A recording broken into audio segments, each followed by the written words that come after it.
So we're going to continue on with our solutions to the two-body diagram. So now we're going to look at tensions in boxes that are pushing on or pulling on each other. And that was on the first page of your note sheet, and where I gave you a shortcut on how to approach these. So I'm going to eventually get to that shortcut, but for now, let's take a problem like this. There was a problem very similar to this on the back of your note sheet where you had to solve for relative tensions. So I'm going to go through the long way first before we look at potential shortcuts on them. Okay. So we want, what do we have? We have three boxes, each of the same mass, 1 kilogram. We have an applied force, 48 newtons, and we just as well call it F here, but is applied to the first box, calculate the acceleration of the system. So the long way of doing this is do a full force diagram in the horizontal direction. We have this F, okay, we understand that. And then what we want to understand is that because of this string B, there's two forces. There is a force here, and then there's a reaction force there. Okay, so in other words, the string is pulling block B to the left, therefore block B is pulling block A back to the right. And we can say the same thing at C. The string is pulling block C to the left, but then C is pulling this to the right. And so if we look at the, if we want to find the acceleration of, let's say, B, we can look at these two forces, but we don't know what their values are, okay? So what we want to do to figure out the acceleration of any one of the blocks is say it's the same as the acceleration of all the blocks. In other words, let's do an F net based on the whole system. If we base it on the whole system, then we understand that these are internal forces. They cancel out. So our F net, long story short, is simply the F, the 48. Okay? So in the future, you can go right to that. You can say, all right, the net force is just due to the applied force here. If there was friction on a system, and that would complicate it, but assuming these would have to be the same masses, such that the friction would be the sum of the frictions on each one, in other words, it would be mu times 3 mg, then we'd have a force that way, and we'd have to subtract it off. But that's not the case here. So we have F net, what do we do with it? Equals ma. Well, what's our mass? Well, we did it for the whole system, so it's just 3 kilograms times A. So now we can say A is F over 3, which is 48 over 3, or 16 meters per second squared. Okay, so that's a little high. It's maybe not realistic, but that's beside the point. Now calculate the tension in each string. Okay, so we're going to use a little bit of a shortcut here, and I'm going to explain it once again. Technically, what you could do if you want to do the long way is you could just simply say, here, I'll do the first one. If I want to know, this is already 48 newtons. We don't have to calculate that. That's given. So let's talk about B. So what we have here is we have a tension here and we have a tension here, okay? And if we want to calculate this tension, what we could focus on is we could say the F, this 48 minus this guy has to equal ma, and then we could then go from there, right? So in other words, I could say F minus that tension is equal to m times a. And now that we know the acceleration here, we could solve for it. The simpler way to do it is using the idea that each string is pulling different amount of mass. And so the amount of force that this string feels is proportional to, or is equal to, the ratio of the mass in question divided by the overall mass. So if I want to understand what this tension is, what I ask myself is how many masses, or how much mass is it pulling? It's not pulling this mass forward. That's what this guy is doing. This guy's pulling all three forward. Okay, but it's pulling B forward and it's pulling C forward. So what I can say is that the tension on B is a fraction of the overall tension. So what is that overall? What is the fraction? Well, it's the two masses, because it's pulling 2, so I'm going to call it 2 because we were told there's 1 kilogram, divided by the whole. There's 3 kilograms altogether, so it's that of the original force. Or maybe I should put, I'll call it TA rather than force, okay? So 2/3 of 48 is going to be 32 newtons. So again, reason that out. Don't just blindly follow what I'm saying. See if you can reason out why that is. Heck, I'll show you what I was going to do before. I could say 48 minus T equals MA. M being 1 kilogram, A being 16. Okay, because we found that before, so T is simply going to be 48 minus 16 is 32. If that works for you better, use it. I don't have a problem with that. Okay, now, if I want to do for C, using the shortcut, I say, okay, this is the tension in question. And I would say, all right, that tension is pulling how much mass? It's pulling 1 out of 3, 1/3 the overall mass. So it's going to be 1/3 the original tension. Original tension being A. So it's 1/3 of 48, which is 16 newtons.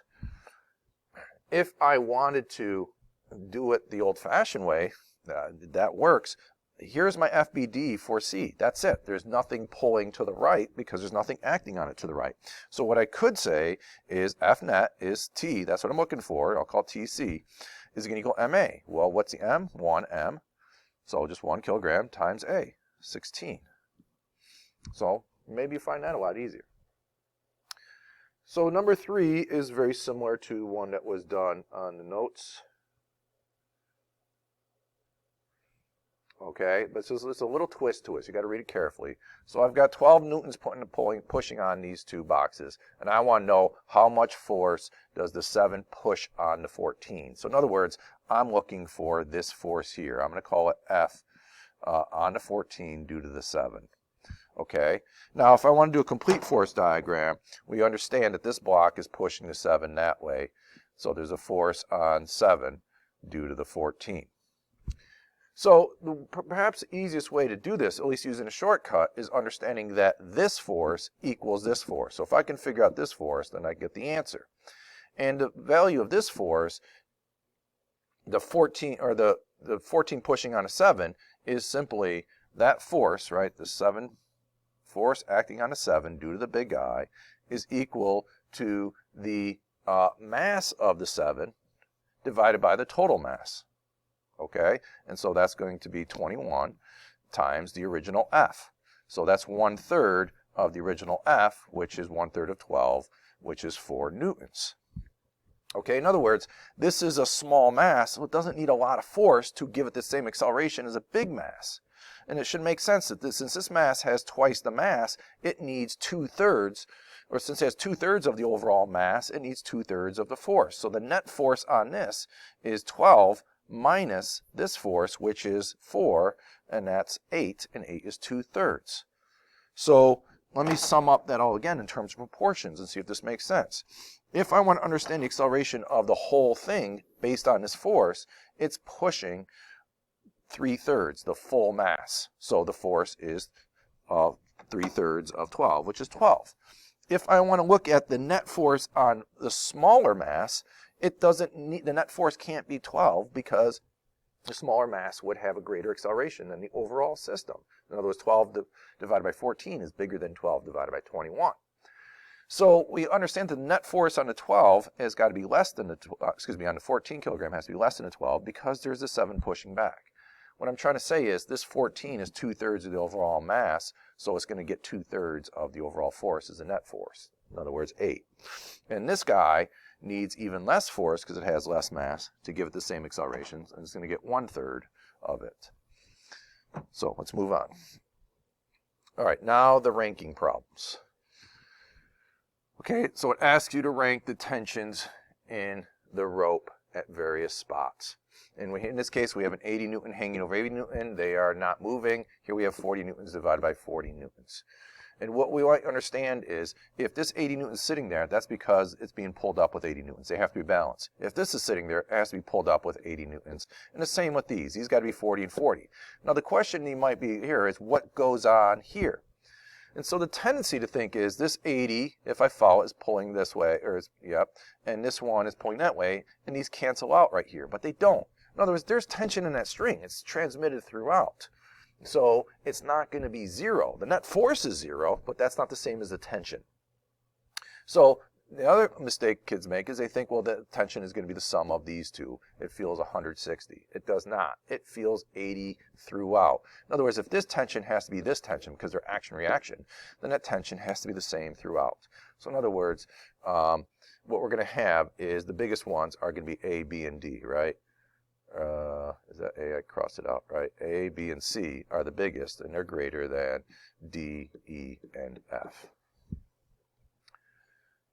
Okay, so this is a similar, well, I shouldn't say it. It is like an elevator problem.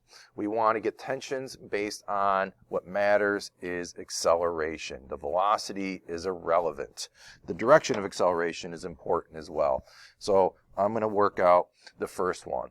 We have an upward of acceleration of 2. So if I want the tension right here, right? Wait, I want to make sure I'm doing that right. So I'm looking for this tension, right, between the blocks. So it's easiest to look at that. So what I can say in all cases, T minus this, mg, is going to equal ma, or I would say mg minus T equals ma. So it all depends, which one I choose here depends on whether I'm accelerating up or down. So this is used if we're accelerating up. This is used if we're accelerating down. The velocities are relevant. So here in the first one, we're accelerating up. So I'm going to say T, in fact, if I solve that equation, T is just equal to ma plus mg, right? That's for the up, the accelerating up one. And for this equation, if I solve for it, T is going to be equal to mg minus ma. So all you need to do to solve this problem is mg is the same for all of them, is plug in the relevant value of a. So for the first one, a is 2, so that becomes 2m, right?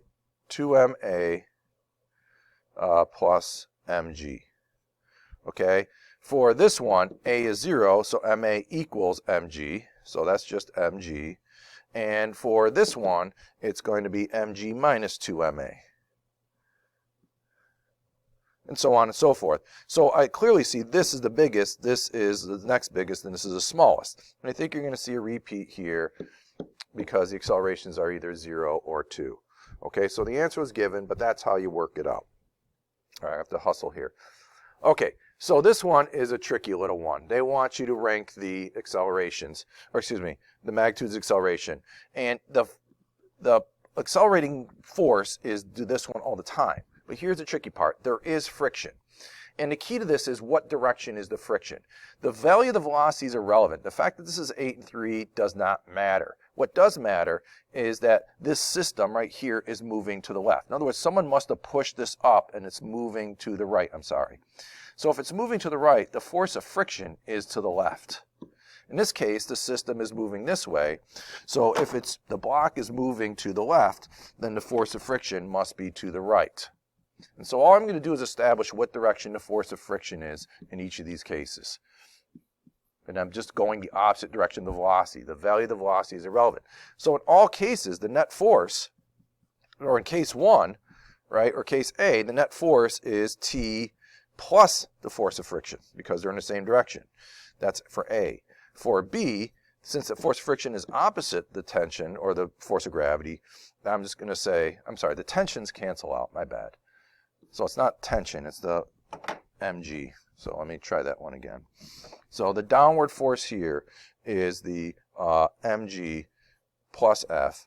And then for this one, it's mg minus F. And so this has a bigger value than this because we're adding them. That's why the ones that are together, A and D, are the biggest because they have the biggest net force.